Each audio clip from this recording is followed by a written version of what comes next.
Yes, ni kuwa 11 Werurwe mwaka 2026 nibwo indege z'intambara zitagira abapilote zizwi nka drone zarashe mu iki gitondo mu mujyi wa Goma zigera muri 3 mu isaha y'isa 10 zishyira isa 11 nibwo drone ya mbere yarashe mu mujyi wa Goma irasa nkahegera ku mazi cyangwa se kuri Kivu. Hanyuma rero iya kabiri yaje irasa yerekeza mu baturage mo hagati. Hanyuma iya gatatu yo yaje irasa isa nkaho yerekeza ku bakozi ba NGOs.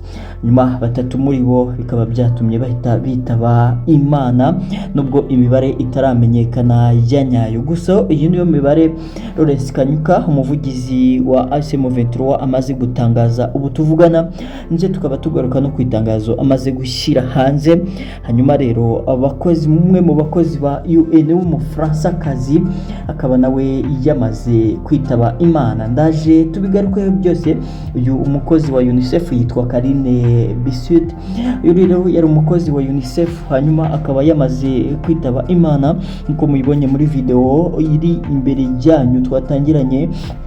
Ni video igaragaza bamwe mu bakozi ba NGOs ndetse n'abakozi ba UNICEF bari kureba iyo nyubako y'uwo mufaransa kazi yitabye Imana.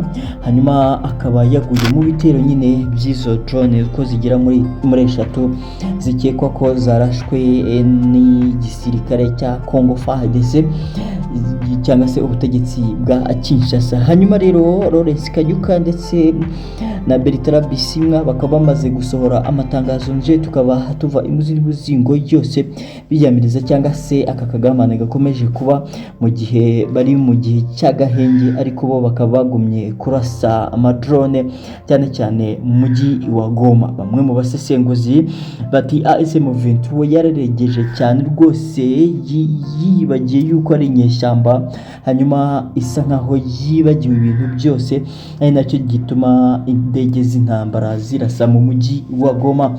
Bamwe mu basesenguzi kandi baragaruka ku bwirinzi bw'ikirere ACM23 yari yazanye, bikaba bivugwa yuko ngo igisirikare cya Congo nacyo cyazanye indege cyangwa se indege zidakangwa n'ubwirinzi bw'ikirere.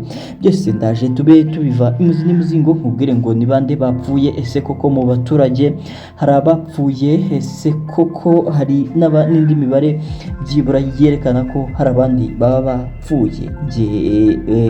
Ni Munara TV iyi ukurikira makuru menshi tuzajya tugumya kukugezaho. Imburi mushyashyo ngusaba nta kindi gukanda subscribe hanyuma ugafungura inzogera kugira ngo tujye tubana umunsi ku bundi. Hanyuma wowe wakoze subscribe umuntu w'umugabo, umuntu w'agaciro cyane rwose, mpora mbigushimira. Reka ukandereka hanyuma na sharing ino video kugira ngo igere kuri benshi. Hanyuma rero ntizimbye mu magambo, reka nkuvire muzingo izi nkuru zose uko zakabaye.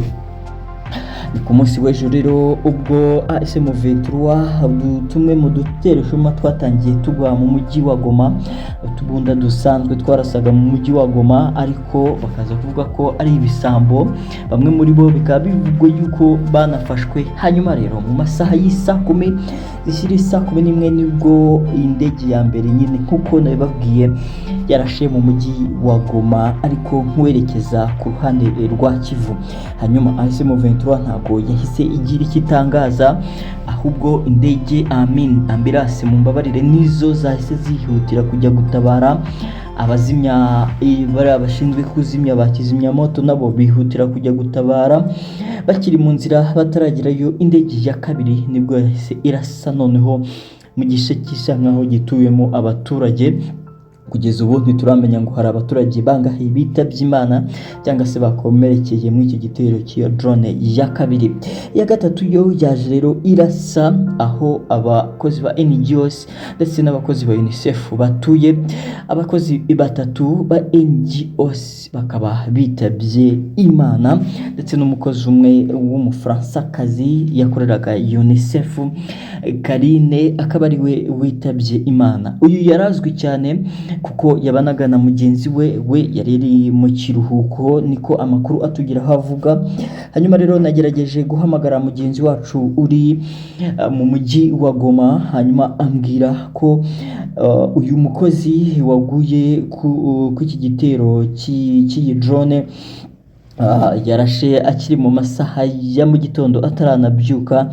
Hanyuma inzu nk'uko mubibonye muri video, ari nayo waduhaye no video, inzu ikaba yahiye rwose, irashwanyagurika ku buryo ngo bakuyemo umurambo gusa. Hanyuma leta y'Ubufaransa nayo nta kintu iravuga, ariko bivugwa yuko biza kutaba byiza. Hanyuma M23 rero Lawrence Kanyuka akaba ise asohora itangazo ry'uburakari yiyama perezida wa Kongo Chilombo Tshisekedi Felix, amubwira ko nakomeza ibi rwose bitaza kugenda neza, mu gihe bamwe mu basesenguzi bari kubona ko ibi bidakwiye, ahubwo M23 itagize ikikora ngo byaba biri mu marembera. Mu gihe kandi perezida wa Kongo yigize kwivugira yuko mu gihe kitarenze amezi 4 aribo bihaye kugira ngo babe bagaruye umujyi nka Goma ndetse n'utundi duce twose M23 igenzura. Ibi kandi rero byagarutsweho na Lawrence Kanyuka, mumbabarire, nawe wahise ushyira hanze itangazo avuga yuko barashweho na drone zitagira abapilote. Hanyuma akavuga yuko andi makuru ayatugezeho, ariko amaze gushyira irindi tangazo hanze nze tukaba tugarukaho nanone mu makuru yacu akurikira. Ariko byo nagira ngo updatingeho nkozi no nkuru nuko ubu tuvugana drone zigera muri 3 zamaze kurasa mu mujyi wa Goma. Gusa kubw'amahirwe abantu bakizimya moto ndetse na ambulance zahita zibyuka, M23 yahise yihutisha ambulance kugira ngo itabare bamwe, ndetse n'abakizimya moto bakaba bahishe bazimya. Ubu tutaramenya ikigiye gukurikiraho, gusa mugenzi wanjye uherereye i Goma aragumye updatinga. Wowe ubane natwe, ndaje nkugezeho izindi update uko ngenda nzibona, ntugire kure. Mu masegonda makeya ndaje nkugezeho izindi update z'Igoma.